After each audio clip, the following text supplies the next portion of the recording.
మరో 2 రోజుల్లో కేంద్ర ప్రభుత్వం అయితే వార్షిక బడ్జెట్ను ప్రవేశపెట్టనుంది. నిర్మలా సీతారామన్ వరుసగా 6వసారి తన బడ్జెట్ను పార్లమెంట్ ముందు ఉంచనున్నారు. అయితే ఈ క్రమంలోనే బడ్జెట్ టైమింగ్స్ ఎందుకు చేంజ్ అయినవి, బడ్జెట్ గతంలో ఎప్పుడు ప్రవేశపెట్టేవారు, టైంతో పాటు డేట్ కూడా చేంజ్ అవ్వడానికి గల కారణాలేంటో ఒకసారి విశ్లేషించుకుందాం. అసలు బడ్జెట్ టైం చేంజ్ అవ్వడం ఏంటి, ఎప్పటి నుంచో మనం చూస్తున్న లెక్క ప్రకారం ఫిబ్రవరి 1వ తారీఖే బడ్జెట్ పెడుతున్నారు కదా అని చెప్పేసి మనం అందరం అనుకుంటూ ఉంటాం. కానీ గతంలో అసలు ఫిబ్రవరి 1వ తారీఖున బడ్జెట్ ప్రవేశపెట్టేవారు కాదు. 1999 కంటే ముందు అసలు ఈ సిస్టమే ఉండేది కాదు. గతంలో అంటే బ్రిటిష్ వారు మనల్ని పరిపాలించే కాలం అప్పటి నుంచి పార్లమెంట్లో బడ్జెట్ ప్రవేశపెట్టడం అయితే ఆనవాయితీగా వస్తుంది. మనకు స్వతంత్రం కంటే ముందు కూడా దేశానికి సంబంధించిన బడ్జెట్ని సాయంత్రం 5 గంటలకు ప్రవేశపెట్టేవారు. దీనికి గల కారణం కూడా ఒకటి ఉంది. మనకి సాయంత్రం 5 గంటలు అంటే ఇంగ్లాండ్ టైం ప్రకారం అక్కడ ఉదయం 11 గంటలు లేదా 12 గంటలు ఆ మధ్య ప్రాంతంలో వస్తూ ఉంటుంది.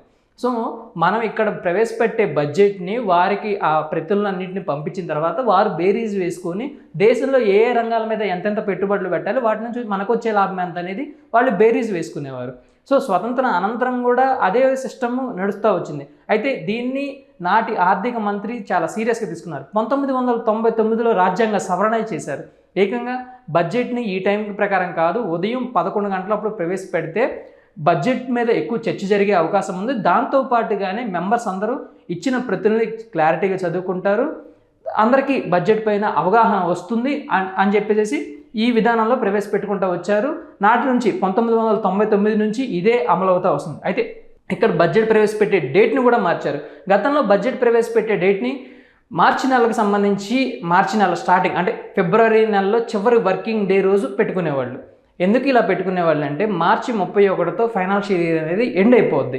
సో కరెక్ట్గా ఫైనాన్షియల్ ఇయర్ ఎండ్ అవ్వడానికి ఒక నెల రోజుల ముందు పెట్టుకుంటే బడ్జెట్కి సంబంధించిన విధి విధానాలని ఖరారు చేసుకోవడానికి అవకాశం ఉంటుందని చెప్పేసి భావించి ఫిబ్రవరి నెలలో చివరి వర్కింగ్ డే రోజున బడ్జెట్ ప్రవేశపెట్టాలని చెప్పేసి స్వతంత్రానికంటే ముందమే ఈ విధానాలు అయితే ఉండేవి. అయితే 1999లో మళ్ళీ ఈ మార్పు కూడా జరిగింది.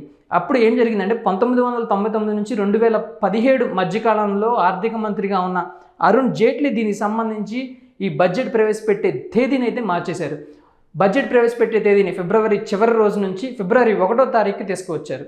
అంటే ఫిబ్రవరి 1వ తారీఖున బడ్జెట్ ప్రవేశపెడితే అంటే ఫిబ్రవరి 1నే కాదు, ఫిబ్రవరి 1వ తారీఖు బడ్జెట్ ప్రవేశపెట్టి దాని తర్వాత రోజు పార్లమెంట్లకు ఉభయ సభలకి సెలవు ఇచ్చేవారు. ఎందుకంటే బడ్జెట్ ప్రతుల్ని మెంబర్స్తో పాటు జనాలందరూ చదువుకొని ఏమన్నా వారికి ఏమన్నా లోటు జరిగిందని భావించినా కానీ, లేదంటే వాళ్ళకి ఏదైనా అన్యాయం జరిగిందని భావించినా కానీ సంబంధిత ప్రజాప్రతినిధులకు ప్రజలు తమ విన్నపాలు చెప్పుకునే వాళ్ళు తర్వాత బడ్జెట్ గురించి డిస్కషన్ జరగడానికి అవకాశం ఉండేది అని చెప్పేసి 1వ తారీఖు మార్చారు. దీంతో పాటుగానే ఏదైతే ఫైనాన్షియల్ ఇయర్ ఎండింగ్ ఉందో ఫిబ్రవరి 1వ తారీఖు బడ్జెట్ ప్రవేశపెడితే ఫైనాన్షియల్ ఇయర్ ఎండింగ్ మార్చి 31వ తారీఖు వరకు దాదాపు మధ్యలో 60 రోజులు గ్యాప్ ఉంటుంది. కాబట్టి కేంద్ర బడ్జెట్ని ఆధారంగా చేసుకుని రాష్ట్ర ప్రభుత్వాలు తమ బడ్జెట్లను ప్రవేశపెట్టుకుంటాయి. సో కేంద్రం ప్రవేశపెట్టిన బడ్జెట్ని అంచనా వేసుకొని రాష్ట్రానికి వచ్చిన నిధులను బట్టి రాష్ట్ర ప్రభుత్వాలు బడ్జెట్ అంచనా వేసుకొని కేంద్రంతో పాటు రాష్ట్రంలో కూడా ఏప్రిల్ 1వ తారీఖు నుంచి కొత్త ఆర్థిక సంవత్సరం అనేది అమల్లోకి వస్తుంది. సో కొత్త ఆర్థిక సంవత్సరం అమల్లోకి వచ్చేటప్పటికి విధి విధానాలని క్లియర్ చేసుకొని కేటాయింపులన్నింటినీ మళ్లింపు చేసుకునేందుకు వెసులుబాటు కల్పిస్తూ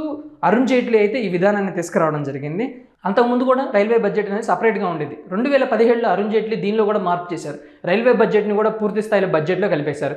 వ్యవసాయ budget, railway budget, full budget ఇలా కాకుండా అన్నింటినీ కలిపి ఒకే దాని కిందకి తీసుకురావాలని చెప్పేసి 2017లో ఒక రాజ్యాంగ సవరణ అయితే చేయడం జరిగింది. దానికి సంబంధించినట్టుగానే వాటన్నింటినీ కలిపేసేసుకొని ఫిబ్రవరి నెల 1వ తారీఖున బడ్జెట్ ప్రవేశపెట్టడం ఆనవాయితీగా వస్తుంది. దాంతోపాటుగానే ఉదయం 11 గంటలకు బడ్జెట్ని ప్రవేశపెడతారు. తర్వాత రోజు ఉభయ సభలకి సెలవిస్తారు. అంటే దాని తర్వాత మళ్ళీ ఫిబ్రవరి 3వ తారీఖున ఉభయ సభలు తిరిగి ప్రారంభం అవుతాయి. దాని అనంతరం బడ్జెట్ మీద చర్చ అయితే ప్రారంభం కానుంది.